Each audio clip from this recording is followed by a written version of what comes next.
Welcome to episode 74 of the Permaculture Pimpcast, the only pimpcast on planet Earth where we discuss permaculture, preparedness, and practical living. How you doing, son? Good. How are you?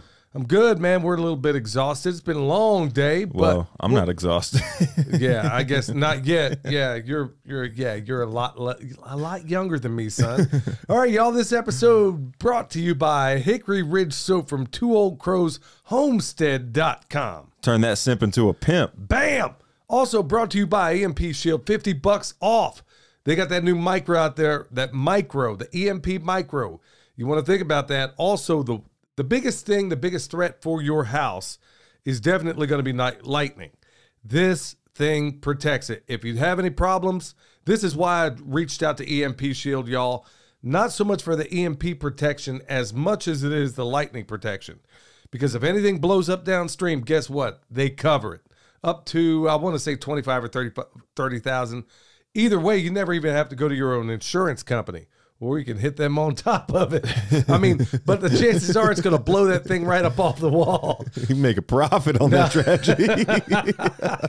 I can't believe I never thought of that before. I'm thinking, okay, that's a little bit cold-blooded. But yeah, anyway, $50 off with any of your purchase. Use that promo code PERMA. Don't forget that. Also, we got that new sponsor out there, and you want to check them out. Once again, I went to them. These people, their food is great. When it comes to freeze-dried stuff, I love the fact. Now, we've talked in the past about putting back beans and rice and all your dry goods. But if you're a meat eater like us, you're going to wish you had some of that put back. So unless you have a Harvest Right freeze dryer, which, by the way, we also are sponsored by them as well. Unless you have a Harvest Right freeze dryer, then maybe you might want to consider reaching out and getting some of this freeze-dried food that they have. And that's over at Heaven's Harvest. Also, 10% off, a whopping 10% off with promo code PERMA. They also have seeds now. Had they called them survival seeds, I would have never reached out to them, ever. They have heirloom seeds, and that's perfectly fine. We're going to be planting some of those here before too long. I haven't yet endorsed the seeds because I haven't yet seen what they do. So we're going to do all that. And like I said, we don't tell you about things we haven't tried. Now, the food, on the other hand, we have tried that. Yeah. And I have got no complaints. As far as the number one best freeze-dried food you're going to have is obviously the stuff you make right in your house. It's already perfectly suited. We take entire meals, freeze-dry them, put them back, put them in the Mylar. And to me, that's number one. But if you got to buy it off the shelf, this is exactly where I'd go. Plus, it's a Christian outfit, and I want to support them. Don't forget, y'all, you can also tip a pimp over on the Fountain app. And you can also triple up those speeds. I got an email response in here from a guy that's been doing that very thing. And he's also saying it's like a double-edged sword because now, if you're not careful, y'all, I want to be careful about, I want to be sure I point this out. If you take in too many news or business podcasts or anything like that, you got to titrate that also. Ask me how I know, because I do. You need to titrate that with also some either purely educational stuff or what I use is also listening to the audio Bible. So you can titrate some of that bad stuff and maybe kind of counteract it with some of the good. Yeah, careful also, because if you triple up the speed, like let's say you save certain podcasts for certain tasks. Like there's certain podcasts I listen to when I'm doing my outdoor workout or my indoor workout and stuff like that.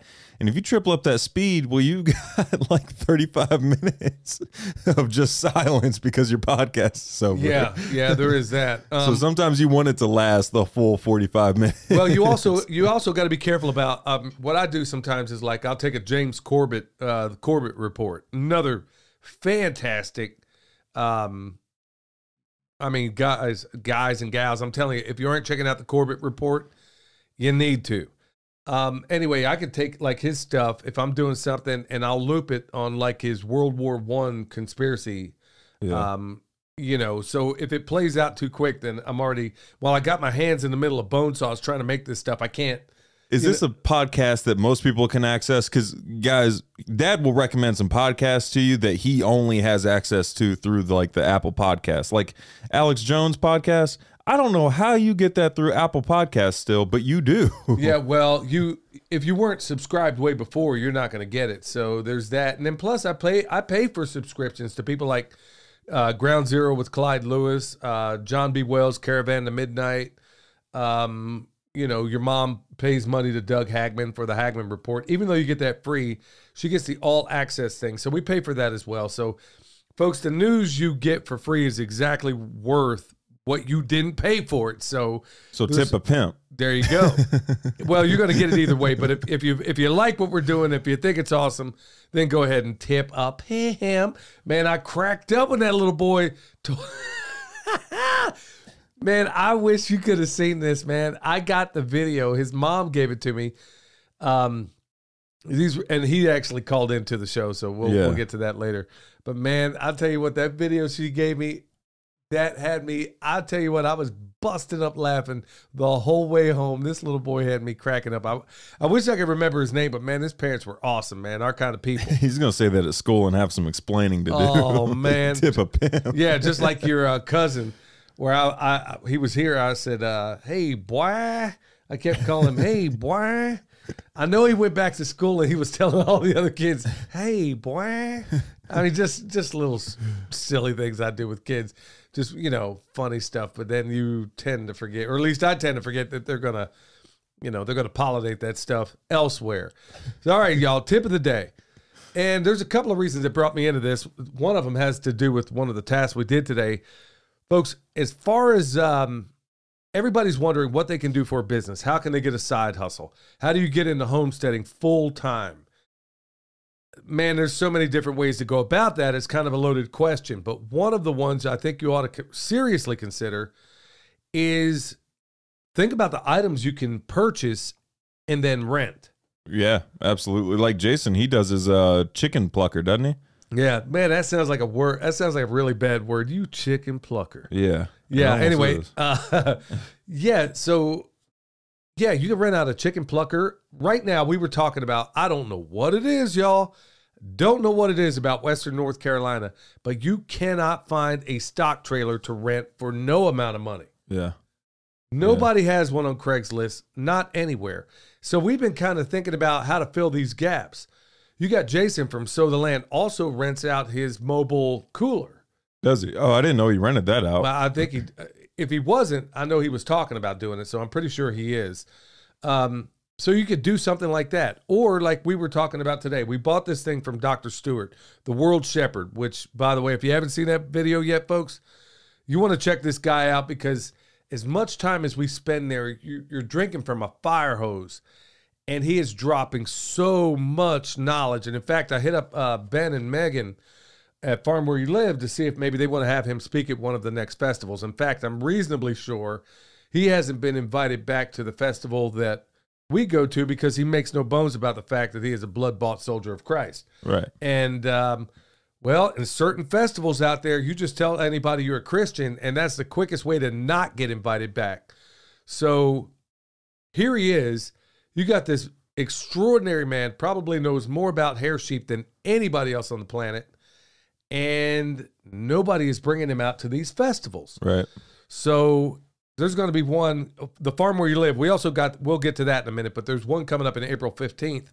But there's also going to be another one in, I believe, Augusta, Georgia, and maybe the Good Shepherd will be down there at that one, y'all.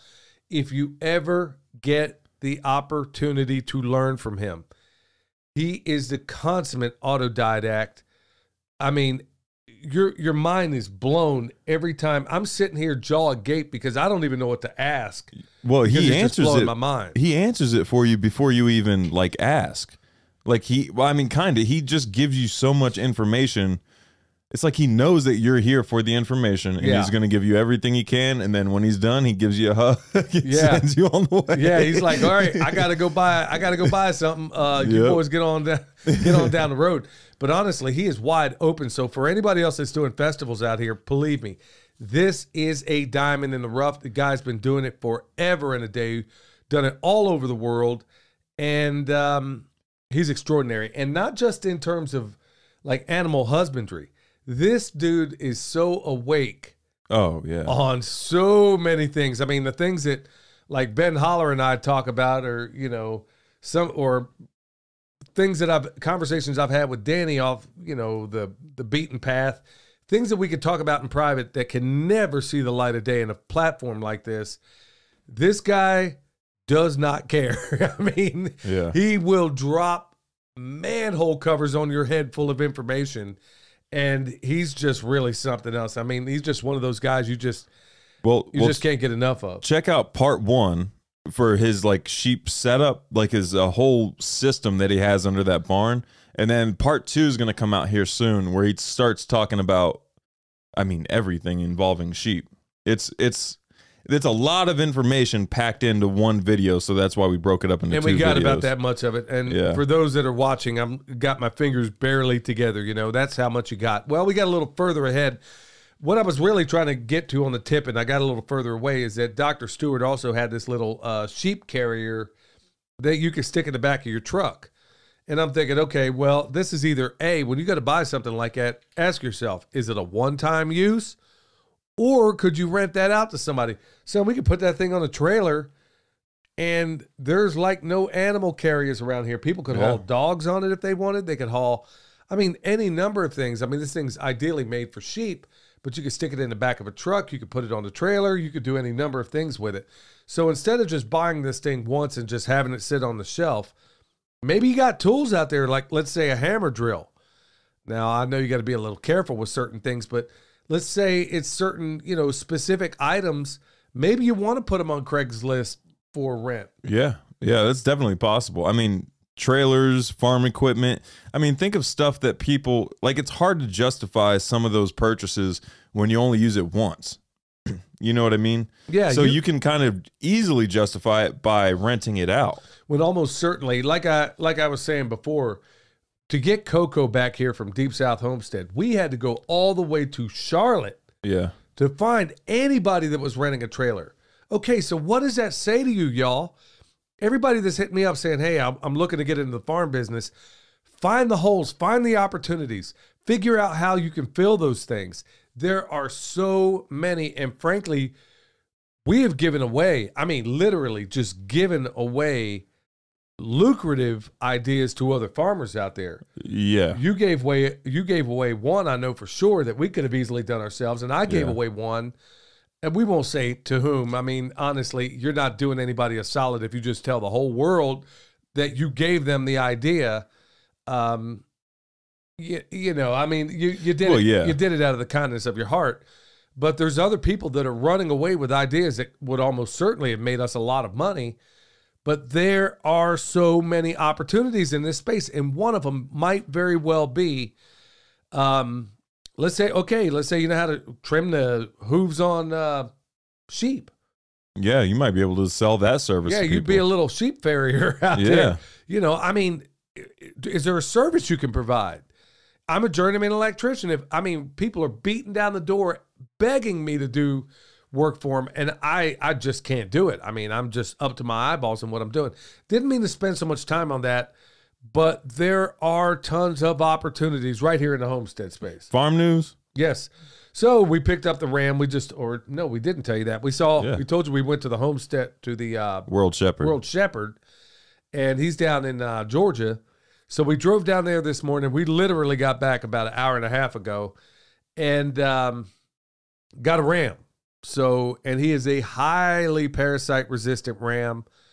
And what did he say? Among the 5%? Yeah, top 5% is something like that, which is insane. Of all the sheep in the world? Yeah. Yeah. So we got him, and he wasn't cheap, but we're in the sheep business. So, yeah, so we'll definitely have, you know, things that we want to either sell in the future, whatever the case may be. There are, and we're going to talk more about that a little bit later, but yeah, went down there, got him. So that was an all-day thing. Man, all the wrecks coming back. I don't know what's going on. I have suspicions. Everywhere you turn around is a doggone wreck. What should have been just over a 3-hour drive wound up being almost on the way back. Ended up being like 5. So wrecks everywhere. So Which, I mean, is the same every time I drive out to like the Knoxville area. Every single time I drive out that way, there's a semi laid over. Yeah, there's a lot of reasons as to why people are thinking that that sort of thing is happening. Apparently, a lot of people are getting messed up behind the wheel.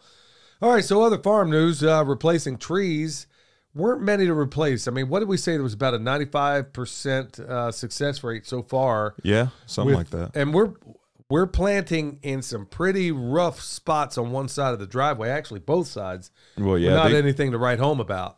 If you don't believe us, go look at the videos. When we first moved here, this place is unrecognizable. Yeah, it is. It really is. And so we've only had to replace just a handful of trees. Strangely enough, I kid you not, the only trees that we've really had to replace were the nitrogen fixers. Yeah, the pioneer species. You know the crazy reason why, I think, is we put bone sauce. I don't know this for sure, but I think the bone sauce inhibits the voles. I think it gets down in there, and they're telling the voles don't mess with this thing. Plus, I don't know if it's that or whether or not it's because we don't have as many daffodils around. Because those daffodils are going to want to repel. Voles are going to find those repulsive, and they're going to have less likelihood of messing with your tree when you put daffodils around there. So not only is it repulsive to the deer, but also the voles. So I don't know whether it's the lack of daffodils or the lack of bone sauce. I'm leaning towards the bone sauce because we had a couple of nitrogen fixers that the voles went to town on, and I believe there were daffodils there, but they haven't messed so far with... I mean, knock on wood, I mean, they haven't messed with anything that had bone sauce on it. So I don't know if there's correlation there, but I suspect there might be. All right. Also waiting on blueprints from Earthship. We had a set of blueprints for, what was it? The global model. Yeah. So we moved over to the refuge model, and there's a bunch of reasons for that. Are we sending the global model back in? Negative. Cool. No, we're going to keep those prints. So I mean, they may come in handy for another project in the future. You never know. Yeah. So we moved over to the refuge model, and that's what we're waiting on. So we paid for the blueprints. When they get here, hopefully we can kick some dirt around and then start seeing what we got to do to kick that off. But we had to jump a few hoops. Number one was, I mean, there's still so many to jump. We still got to get these pigs processed up on the mountain. Yep. We get those guys in the freezer. We got a few other hurdles to jump. And then the sheep are going to transition from the net system into the polywire system. Yep. And so we're going to be all over that here before long. But man, that ram is a monster. Yeah, he almost looks at you like you might be a problem. Yeah, like, what do you want from me? Yeah, like move slowly. Yeah, but the good thing is that he is enormous. Yep. Wow, he's enormous. I mean, man, for a Katahdin, all of his rams down there, man, they look like lions. Man, for a second there. Yeah, they do. So anyway, we got a really good ram. Get him adjusted out there. The traffic screwed us up so bad that we couldn't even turn him out on the pasture, so he's still stuck on the back of the truck in that little carrier. So it's just going to have to be that way tonight. I'm not about to have him spend all that money for a ram and then have him get killed getting tied up in a net all night long. Right. So yeah. He'll make his way out there tomorrow. He'll learn his way around, and he is going to be surrounded by a bunch of females. So how about that? Other farm news, I'm on day 56 of the 75 hard. Well, so I've got 19 days left. So, really? Yep. So what are you going to do when you're done? I don't know. That's kind of the weird part. I really don't know. I almost feel like I have to do it again. Well, that's part of the Live Hard program, right? Well, yeah. You wait 30 days and then do it again. But like this first time, I think you're just training yourself, and I could be wrong, but I think you're just training yourself to fight that little voice in your head. And then the second time, it's like, okay, you've defeated that voice. Now it's time to see like how efficient. I'm just assuming, but I think it's like see how efficient you can be in your day. Well, son, I'll be honest with you. I've been your dad your whole life, and honestly, I had never seen a better version of you right now. I mean, your mom would fully agree. I don't know that everybody would appreciate it, but I know your mom and I have seen enormous. I mean, if you ever want to talk about what we've seen in you, even on the podcast, we could talk about it. Well, let me get done first. Yeah, but what we have seen so far is really astonishing in terms of your development in so many different ways. So what I've seen in him is really, I'm trying to get some things together so I can get hot on it myself. All right, we better jump into the Oh, wait, I got a experiment I'm going to announce. So I have this finger right here, and if you're on YouTube, which it'll be linked down in the description notes, our YouTube channel for the Pimpcast, I keep jamming my right hand middle finger over and over and over again, and it keeps it's just constantly swollen. So what I'm going to do tonight is soak some gauze in comfrey salve, wrap my finger in it, and see how it looks in the morning. All right, y'all. One last bit of news, and you want to check this one out because April 15th, Farm Where You Live. Yes, it's going to be in Asheville. So one cool thing about that is this is a place people really want to go for vacation. Yeah. Joel Salatin's going to be there. We're going to be there. William's going to be teaching. I'm going to be teaching. And folks, you definitely want to be there, and the price is definitely right on these tickets. So get yours with promo code PERMA. You'll knock off 10%. And the tickets are not very expensive. You're going to want to make this one, y'all. Like I said, the pimp daddy of Polyface himself, Joel Salatin's going to be there. And I'm looking forward to seeing Joel and all of you out there. So, folks, this is going to be the second to the last function we're probably going to be doing this year. Right. And then also, if you go to the website, there's ticket prices to attend the whole event, and then there's prices for individual classes that are there. So just keep that in mind. So if you go there and it's like a $10 $10 ticket price to get into the event, and then each class is like, I think $20 or something like that. It's quite inexpensive. I mean, before we get into Pastor Lon, y'all, I want you to consider the fact that I have never seen festivals that are put together like this with so much value for so little price. I mean, you are getting light years more. There's nobody else out there. I mean, it's a shame they even have a discount. I'll be honest with you, man, because honestly, I would pay Joel. I have paid Joel just to have his ear and get his advice. All right, with that said, y'all, we're going to drift on in to the homesteading pastor, my pastor, Pastor Lon. Hello, everyone. This is Pastor Lon. I got a verse of scripture I want to share with you and a few questions. The Bible says in John chapter 3, verse 3, Jesus answered and said unto him, Verily, verily, I say unto thee, except a man be born again, he cannot see the kingdom of God. Here's the questions. Do you know who you are? Do you know whom you belong to? Do you have such a relationship with Jesus Christ that there's a joy and a peace in your life and a knowledge that if you died at this very moment, you would go to heaven? If you can't answer yes to these questions, my prayer is that God Almighty would convict you of your sin, draw you into Him by His Spirit, and you would sincerely repent and accept Him as Lord and Savior and become born again, that you could spend eternity in heaven with Him. Because as the Scripture said, except a man be born again, he cannot see the kingdom of God. Amen to all that. Pastor Lon, the homesteading pastor. Go check him out on YouTube, y'all. Go subscribe. And by the way, if anybody's listening right now, if you haven't done it already, it's a great help to us if you would go over there, give us a 5-star rating or give us a 1-star rating, and maybe leave a comment. On the review? Or I mean, on the reviews and everything. I don't even know where you go to do that sort of thing, but supposedly it helps us, but I think the powers that shouldn't be definitely don't want us to get out there. So let's go ahead and reach out and do that if you don't mind doing it, y'all. And check us out on YouTube. Bam. So we also have a YouTube channel for the podcast, and it's the Permaculture Pimpcast. All right. Bad news first. Bad news, good news section for those that are new. Bad news. Check this out. Former Pfizer executive. Oh, shoot. Woo. About lost it there. Former Pfizer executive, BlackRock board member pushing for mass chicken vaccination to cure avian flu. And there's been some researchers out there saying, well, the real reason they're wanting to do this is so they can go ahead and jab up all these new chickens with this mRNA. Yeah. Apparently, they're putting it in the food. I even heard from another podcast that there have been, doggone it. I mean, claims of them putting this in wild deer, capturing these deer.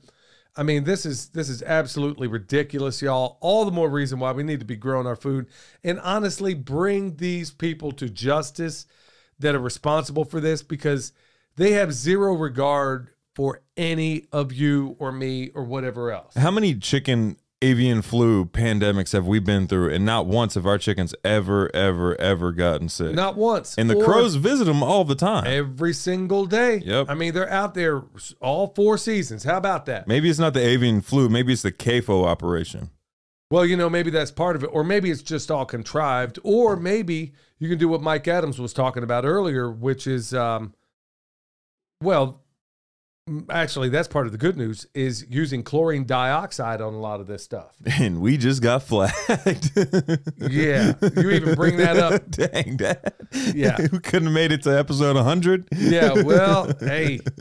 Yeah, there's heavy interest out there that do not want that out there for you to. There's a reason why it's called the universal antidote or the universal cure. So go look into it for yourself. There's a 2-bottle system, and we have plenty of it, and there's a reason why we do. All right, so that's bad news. Good news is it looks like finally the news about January 6th is now coming to light. Yeah. What burns me up is that polecat, the Speaker of the House, McCarthy, gives this to Tucker Carlson. If anybody was wondering what a simp was, there you go.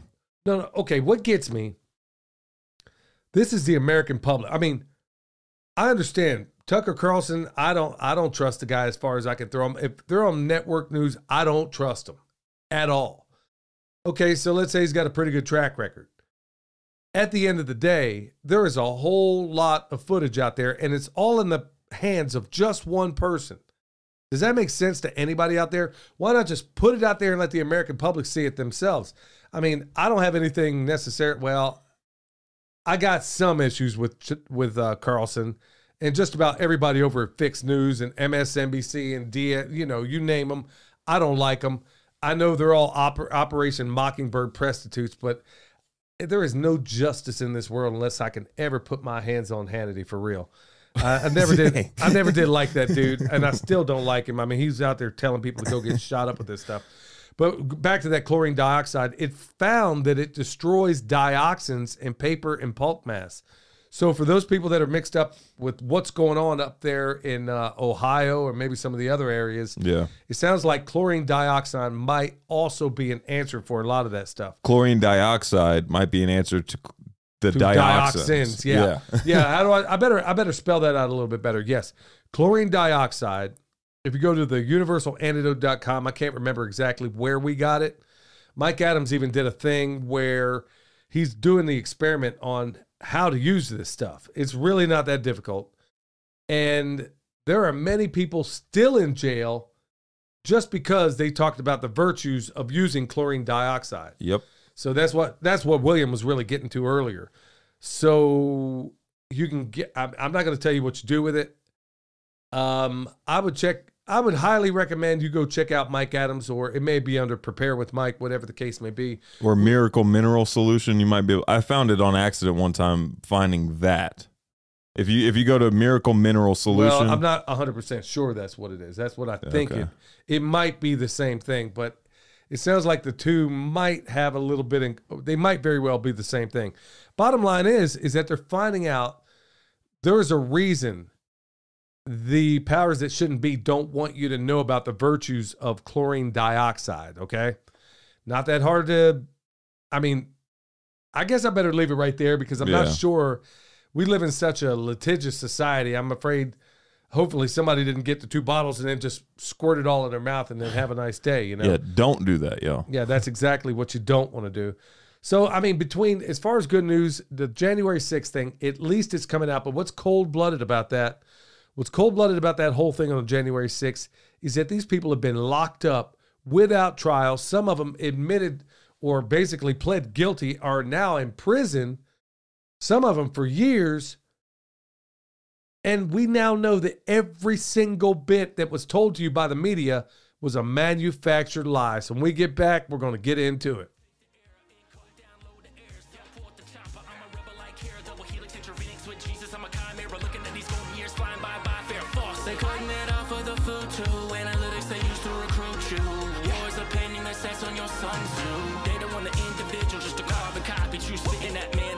I'm talking saucy. All they want to build is a prison world full of pet time. All right. We're going to get right into it, y'all. Topic, and we've kind of hit on this before, but I want to hit on to it again. And it was inspired again by Andy Frisella, just based on something he said in passing. And there was a, excuse me, there was a incident the other day, and I can't go into any details about it because I don't want to betray anybody's trust. But I got to ask, once again, are your friends, your acquaintances, your family, your spouse, or somebody you're thinking about being your spouse, are they holding you back? Here's what I'm getting at. Like I just said a moment ago, I'm seeing the best version of my son that I've ever seen before. Are you one of those people trying to improve your life, but you're surrounded by a bunch of friends that are saying, oh, hey, let's go out and party, or hey, let's go watch the ball game, let's go do this, let's go do that. And you're always being the party pooper as of late because you've seen that, hey, you know, this lifestyle of just, quote, living for the weekends, what does it really get you? Because it's not what you do at work, it's what you do in your spare time. Honestly, you're listening to two people that made that decision, actually, you know, Michelle as well, a long time ago. Instead of, let's say, doing what everybody else calls fun, maybe finding out and asking myself, what is more fun to me? Waking up every day doing what I want to do for a living, or waking up doing what somebody else wants me to do for a living? And then, like George Carlin says, you do enough to keep from getting fired, and they pay you enough to keep you from quitting. But you always have this this minority out, or it could be a majority depending on how your life is, where you feel like you're feeling like, man, there's so much more to life. Do I really want to just scrape my way through the rest of my life? Or can I go into something that I love for the sake of loving it and not being so worried about the money because you got all this debt and all this other stuff? And there was a series of events. Andy Frisella was talking about it, and William kind of hit on it a little bit ago with, you got those inner voices. Andy calls it something else, which I won't say here, but you got your boss voice, and then you got this other voice that's telling you, oh, just go, forget about it. You can do it tomorrow. Well, historically, son, doing it tomorrow has been a historic problem of yours. Right, yeah. It was it really has. It was one of my biggest frustrations was, let's just do it tomorrow. And that it's been his whole life kind of problem. But that all kind of went away when you started this 75 hard. I haven't seen you, because I'm not about to restart. No, it changes. I'm not talking about that. Yeah. I'm saying regarding work that we do around here, I can't stand putting off something that I know needs to get done now. And you've had this habit in the past of not maybe doing things to the full extent. I haven't seen that problem as of late either. So here you are, the best version of yourself. But if you're hanging around with the same people that maybe you work with or whatever the case may be, all these people that, quote, live for the weekends, all you got to do is put foot to butt in all those times you were going to be partying with your friends or hanging out, you know, watching a ball game together. Not saying you can't do those things, but if they take any priority in your life, you're never going to spend the rest of your life doing what it is you want to do. Yeah. Yeah. And you get to a point where you really can't have friends that aren't like that. Yes. Yes. Where you can't stand being around people for an extended period of time that waste time. Oh my goodness, man. That's one of my biggest pet peeves right there. Yeah. Is like the person that says, hey, can you help me move? No, let me back it up a little bit. It'll be that person that says, hey, what are you doing this weekend? Now, they're not asking because they legitimately care about what you're going to do. They're trying to box you in, so when they ask you to do them a favor, you can't say, well, you know, I got this other thing. That's why they do it. That's why if anybody ever asks me, what are you doing this weekend? And I tell them, and then they ask me to do that, I 100% guarantee you the answer is a profound no. If you try to manipulate, I can't stand being manipulated. Here's an easy out. Do the 75 hard. So when they ask you what you're doing this weekend, you can say, well, at minimum, I'm doing an outdoor workout for 45 minutes, an indoor workout for 45 minutes. I have to drink a gallon of water. I have to stick to this diet, and then I also have to read.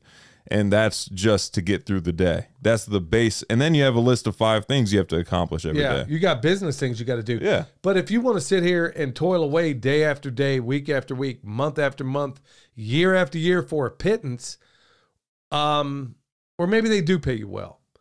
I was out there working on the Earthship with a number of people who left high paying jobs, one of them in the financial realm, just to fulfill his dream of literally taking his dog, his camper, and his vehicle and just traveling. And then I was like, well, what do you do for money? He says, whenever I need some, it's like something pops up. Somebody needs an odd job. And then sure enough, while he was there, the guy who owned the Earthship asked if, he hit me up first, asked if I wanted to stay on. And I'm like, absolutely not. He hit him up as well. And here it was, he needed more money. And then just like that, a blessing opened up right there in front of him. That's awesome. And he needed the money at the time that it was being offered to him. But he would never. So I was like, okay, so you were being paid very, very well in the financial realm. What made you do this? What was your impetus to wanting to do this? He's like, man, I went on a vacation to one of the Caribbean islands and I was due for a promotion and I was going to kick my pay up even more, had all the things you want, what people want. He said, and it just finally, it dawned on me, man, really, what am I doing, man? I am sitting here being a slave, being a corporate sharecropper, and for what? And so, it's his decision, but that's what he decided to do. But then like you also said, that's very important, is that he also had to separate himself, even though all the friends he had in his life, that's what prompted me down this road, all the friends that he had in his life, he had to basically say sayonara. Because these were all the people that were going to the hoity-toity dinners with the pinkies up in the air. They would go to these financial events. They would go to these junkets. They would do all these things. And so now that he was no longer part of that, he was no longer in with that crowd, which in his world was an extreme benefit, because now the people he wanted to be around were people I'm not saying they didn't work for a living, but people that had something to show at the end of a day. Right. Instead of looking at a balance sheet and making decisions in a desk in an office somewhere, that to him is what really mattered. I understand that. That will drive you crazy. When I was a sleep technician, we worked at night. I mean, obviously you work nights when you're a sleep technician. And you'd work all night on trying to fix a patient, especially if they had like sleep apnea and they needed a CPAP or BiPAP machine. You would work all night. And then in the morning, the patient would complain, saying, like, for a fact that was the best night of sleep that person has ever had, because they actually made it to REM, they stayed in REM, and they didn't have any sleep obstructions. And then they complained the next morning, like, oh man, I didn't get any sleep. I'm like, I saw your brain waves. I know you were asleep. Like, I know for sure you were asleep, but it's like putting in all that work just to show up with nothing at the end of the day. If I put in the 12 hours of work like I would a sleep lab shift is usually 12 hours. If I were to put 12 hours of work here at the property, I mean, in 45 minutes, I tore down the bull barn. And that's something you can step back and look at. Let's not also forget that when you were working as a sleep tech, you were still a farmer. You were still farming on your days off. So that's my point. So if you want to make your way into this full, and it doesn't have to be farming, I don't care what you want to be. Frustrated farming. Yeah. Well, at that time, yeah. A whole nother story altogether there. But the point being is that we were making that transition from going from doing a 9-to-5 regular job, all of us. First one we got out of the matrix was your mom. Yep. Then it was you. I was the last one. I picked up the rear, so to speak. That's how we had to do it. So we got one of us out. Okay, she's working full time. Then we got two of us there. Then it made it a lot easier. And then when I was the last one to get out. That's how we had to do it. But also in the process of it, like William said, and this is profound. Like even the Bible says, he that walks with wise men shall be wise, but a companion of fools shall be destroyed. I say that all the time. Because honestly, I know a lot of guys that were in the trade that are wonderful people, but there's a whole lot of nincompoops out there too. Yeah. And all they're going to live for are the weekends. And if that's what if you're going to sit here and slave away doing a job just so you can live for the weekend, I was in the middle of a conversation with somebody the other day, and I was like, yeah, I'll see you tomorrow. And I know who it was. It was Seth Holhouse. Yeah. I think I was talking to Seth, and I said, I made reference to the wrong day. And then, I don't know, he was like, you mean whatever day. And I'm like, oh yeah, I forgot every day's kind of like Friday. Yeah. You know, when you do this sort of work, now I work harder than I ever have in my life. You remember the season, you don't remember the day though. No, yeah, you got that right. I can tell you that. But I work harder than I ever have. I have never, in the trade that I came from, y'all, I mean, they had all these, man, I won't tell you them all, but it was basically hide and seek for a couple of grand a week. Or they make $1, I make a dime. That's why I poop on company time. Things like that. If that's your attitude, or there are people that take pride in how little work they did that day, then maybe are you really fulfilled? Yeah. No. Yeah, that's a good point. Are you really fulfilled? And then when I worked for the government, good night, man. They were telling me before I resigned, they said, oh, yeah, right. Nobody ever quits this job. I'm like, yeah, you're about to see it. There were guys pushing 80 that were still doing that job because it's just so insane and easy. But the point of it being is that if you have these coworkers and they're comfortable being in the matrix, well, you can't count on them.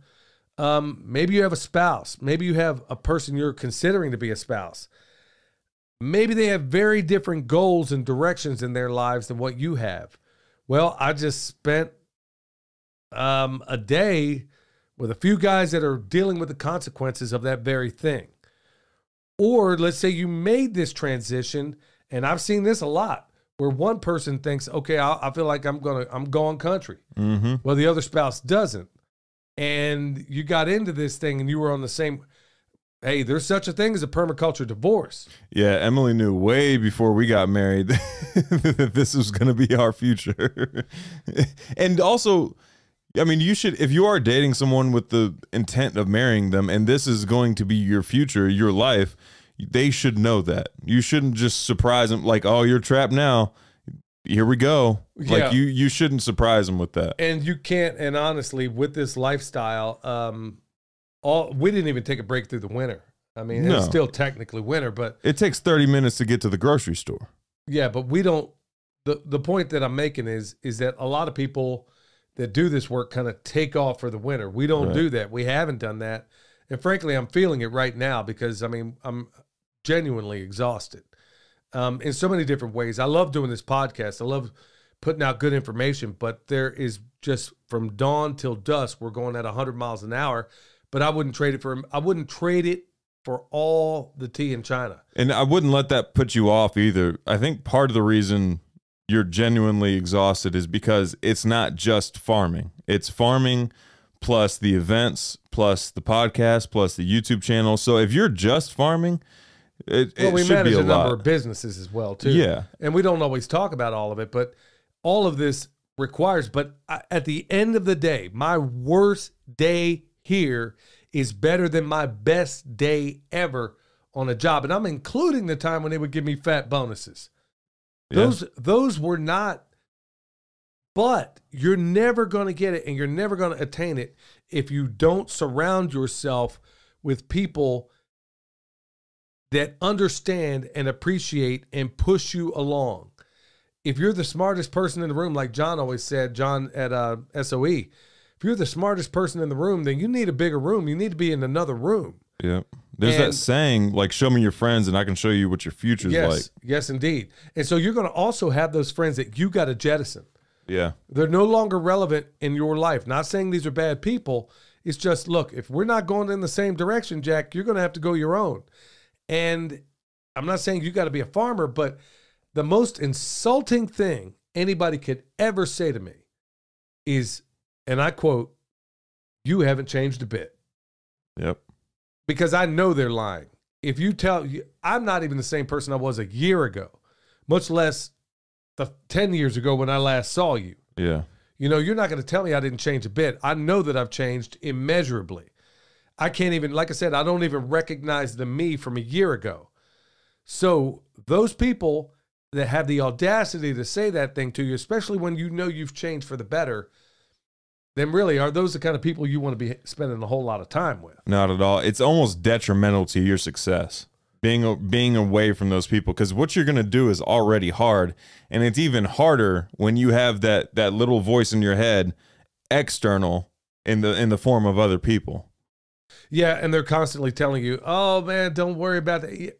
If I had a nickel, for every single time I've been told that, well, those same people are working that 9 to 5, and I'm working twice as hard as them, but I'm twice as fulfilled. And how many of those people are just saying that out of jealousy or out of like a position so where they don't have to make themselves better? Because if you make yourself better and you're in their company, they're going to try to stop you because it's going to require work on their end to even be your friend. Well, it was like when you were first starting 75 Hard, I didn't understand the full extent of what you were going through at first. And there was this emotional crisis that I think to a certain extent all of us were having. All of us, your mom and I we wanted to see you challenge yourself and do this thing in the most massive way. But at the same time, we were not completely aware of what you needed from us. So instead of saying, well, why don't you do it later? It wound up being a better thing. It wound up being a better thing and saying, okay, what can I do to help facilitate? I'll do this. Go ahead and do your workout. Yeah, like you did the other day when we were about to leave to bend the Ridge Rangers. Yeah. Yeah, you did that the other day. And those kinds of things are helpful. Not, because well, hey, you need to rest, right, or hey, you need to take a break. Like, I'm already telling myself that. Well, you're 15 minutes into a workout. And I know that if you stop, you got to start all over again. So, I'm like, okay, how can I help facilitate that? Well, a friend would do the very opposite, especially after they know what you were trying to do. If they are not doing everything humanly possible, and then sometimes it'll be the happy sabotage. Yep. Where they got the smile on and they wish you all the best. Meanwhile, behind your back. So honestly, y'all, why on earth would I do it's not a second show like that. I got to say, the reason why I was insistent on doing this show right now is because, like I said, there was a series of events that happened yesterday, being in the company of other people where, I'll be honest with you, they thought they were ending up with Homestead Honeys. Well, they ended up with Homestead Hoes. Yep. 3 guys, and it's a mess. It really is a mess. And they wound up with, if you knew the full extent of this stuff, you'd be like, what? These people really exist? Well, they listen to Oprah, where they tell them, girl, you just got to be happy. But Oprah never said, yeah, girl, you just got to be responsible. So you got record numbers of women right now. It's becoming vogue of running off, leaving their kids. And, things that were unthinkable once upon a time. I'm not saying that the guys are all wonderful either, but I was just in the company of people that did a horrendously awful job of picking a person for this kind of lifestyle. And now here they are, pretty bad circumstances, all of them, because they chose a defective person. Now, I know there's a lot of women out there that have chosen, obviously, defective men. Right. But look, if you don't have somebody that's going to be your cheerleader and you can be theirs, especially on this journey, because honestly, it's hard work, but it's going to be 10 times harder if you're carrying a ball and chain around your waist.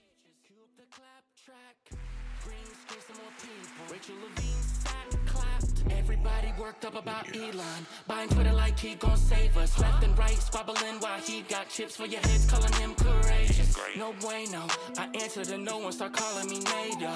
Digital cheese on the way though. Get you a bowl of Alfredo. It's a woke summer, I need another booster. Before I hit the beach, BLM on my koozie.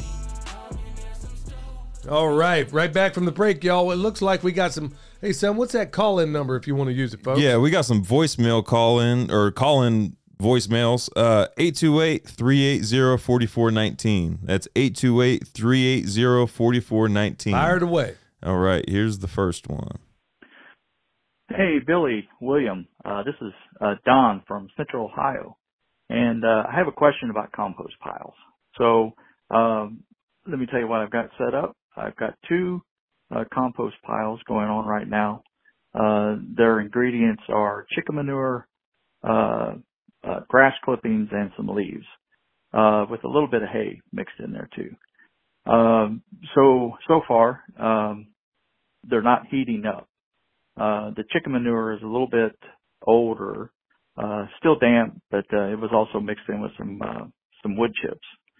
So you give the advice to do like the professionals or who's been successful. So I've been out there, punk kicking them, on the bottom, like a Biden pinata at an NRA conference. And, my homestead honey came out and asked me, "What are you doing?" And I said, "Well, this is the way, Billy and William does it."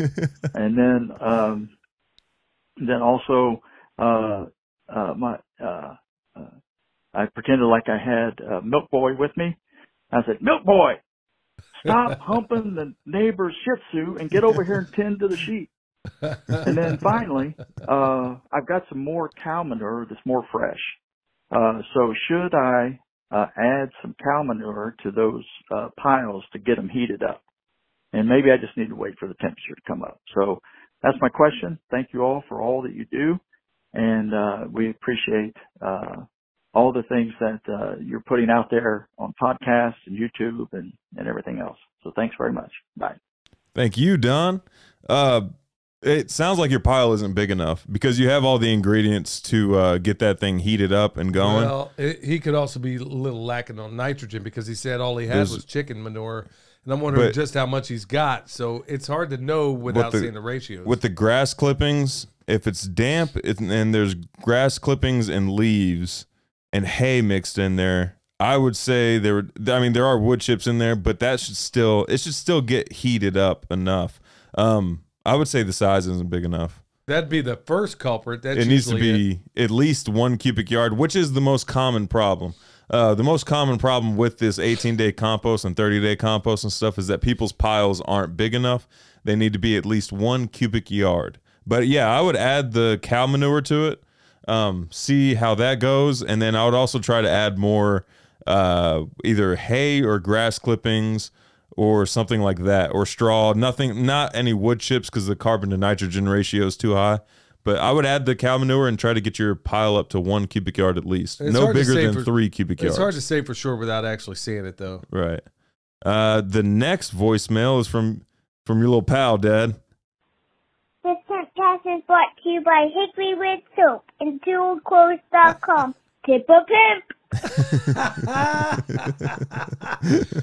As good as that is, he did it. The video had me in stitches, man. I keep watching that thing, and he's such a cute little boy. Yeah. And his mom and dad are great too, man. They have a beautiful family, man. Here's the next one. Hey, Billy and William. I just wanted to say that I enjoy your podcast or Pimpcast, pardon me. And I just thought of a topic for an upcoming episode, and if we wanted to hire someone like a permaculture design consultant, what would we expect from the consultant, and what should the consultant expect from us, and what should we have available to try to make the most of that consultation? I thought that would be a good idea for an episode. And your last episode about the Homestead Fight Club had me like peeing in my pants from laughing. Different kind of pimp there. Worried you're going to put Pastor Lon up against Danny from Deep South Homestead, or Jason from Southerland against Ben Holler. Anyways, thank you. Take care. God bless. We gotta find some weights. We gotta get him in the same weight class. Dude, Pastor Lon, man, I don't know. Pastor Lon could do like the benediction. I mean, hold on, bro. Man, this is getting way out of control. Well, hold on. Let's answer her question first. As far as the consultations, like what you should expect from your consultant is going to vary from each consultant. Like some consultants do, they draw up designs, they draw up maps and stuff like that. Other consultants don't. Like for me, example, I do order of operations now. I don't do a map list or anything like that because that is, it's a whole lot of work and effort into something that isn't really paid attention to that often. Does that make sense? Yeah. Yeah. Where the order of operations is really the whole thing that you're wanting, where it's like, here's what I do in the order that I do it and where I do it. as far as like what you should have to make the most out of the consultation, I would have like a list of things. Like beforehand, you should have a list of things that you want to do with the property, even if they're crazy or insane. You should give that to your consultant and your designer and see if they're even possible, because some of those crazy and like insane ideas that you might have might not be that crazy to the designer and knows how to fit it in. Yeah. And if you need a consultation, remember, hit up Eric Sider, Seider. It's listed down below. Okay, yeah, cool. We'll have a link for him for anybody that's wanting a consultation. We're up to our eyeballs on so many of those things, or so many things right now. We can't fit in consultations, but maybe Eric, I know he's awful busy, and he's probably being swamped in so many different ways, but he is the best. So that's what we recommend. All right. Right off the gate, we got one from, I don't know that there was a name here. First. Okay. Hey, Billy, purchased some comfrey and had a quick question. Said not to plant it in Miracle Grow. And then they're wondering, is it just Miracle Grow? Look, from our experience, comfrey will work in like compost and even Miracle Grow sometimes, but it works better in just your regular soil. And it's like the worse the soil, the better that stuff does. Yeah. It's like it's filling a job it knows it needs. Yeah. I got one from also known as STWS, and it's regarding the Homestead Fight Club, sharp Chevys, because your reference towards the like Mexicans always have Chevys and stuff. Chevy. So he's put in sharp Chevys.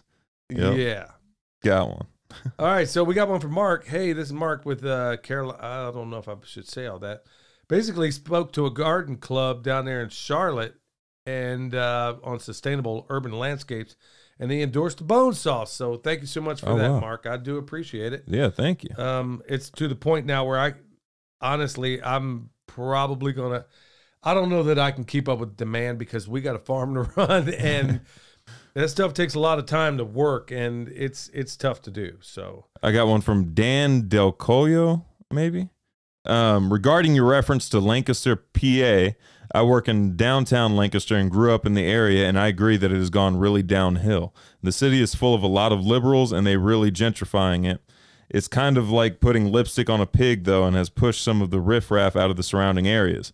Everyone always says how great the city is, to which I respond that Lancaster is the only city I've been in where I have heard gunshots. You still have your good memories.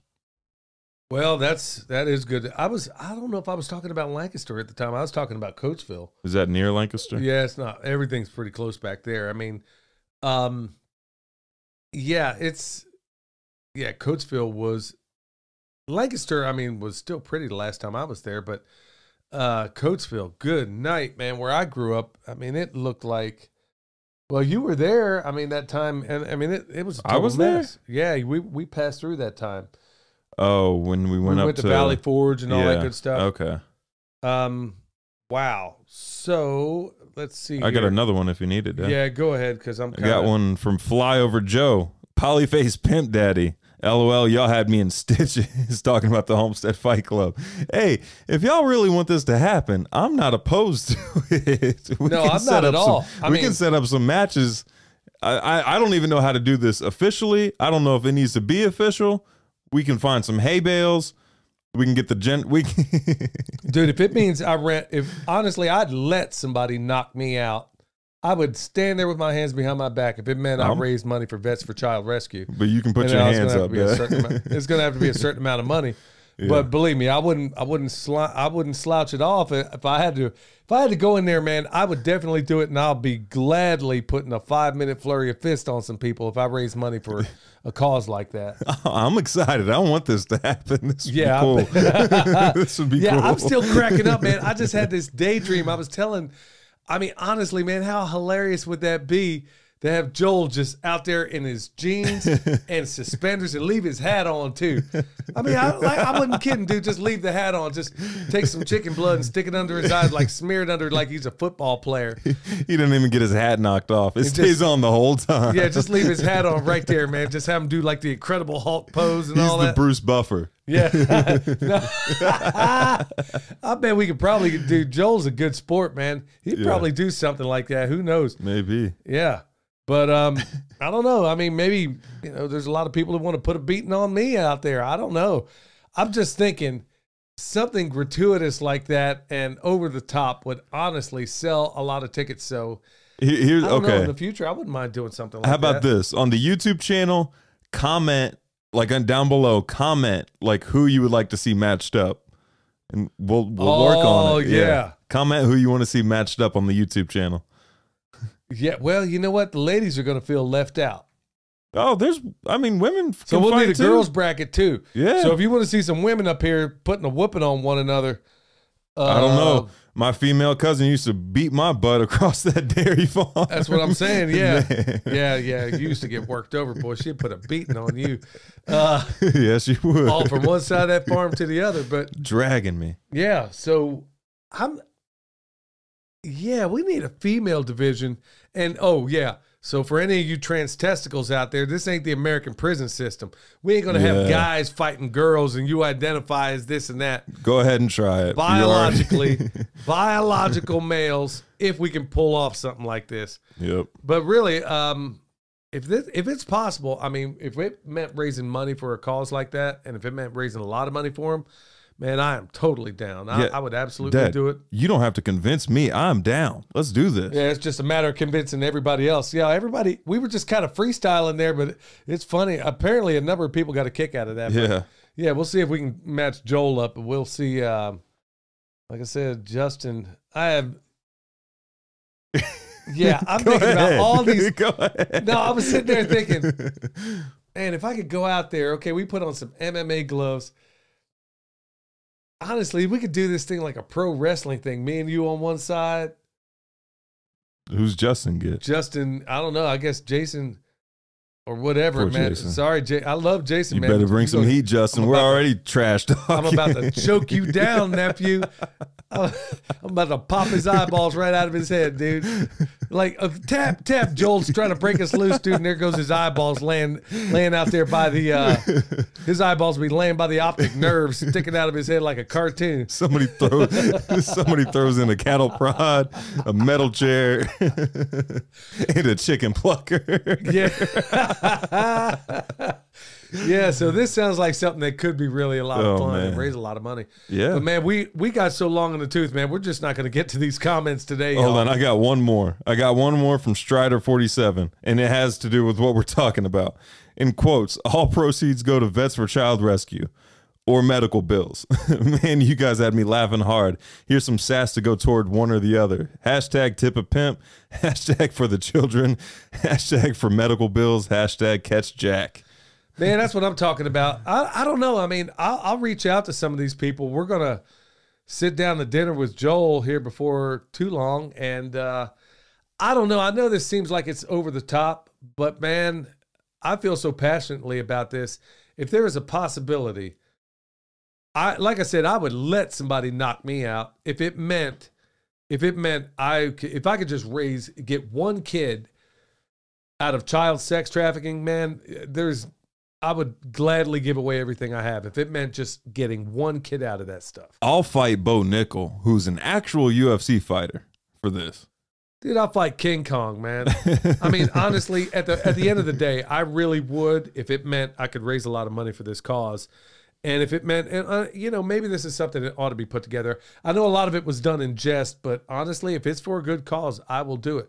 So maybe I don't have any way of getting a hold of Justin Rhodes. I was given his contact information before, but anyway, I guess he doesn't answer his own emails. So if anybody wants to get a hold of him or knows him, go ahead and say Billy at Permaculture Farm is going to put a beating on it.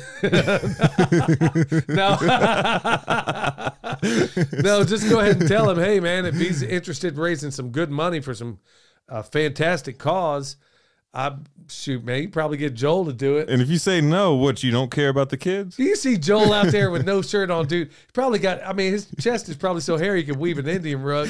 Put some fake Russian tattoos on. Yeah. Have Joel look over there. Billy, are you ready? Justin, are you ready? Let's get it on. Come on. All right, man. y'all, that's going to do it for us. Sorry we didn't get to the comments, but hey, it's what it is, and we'll try to get to them later. Till next time, y'all, stay alert. Stay alive.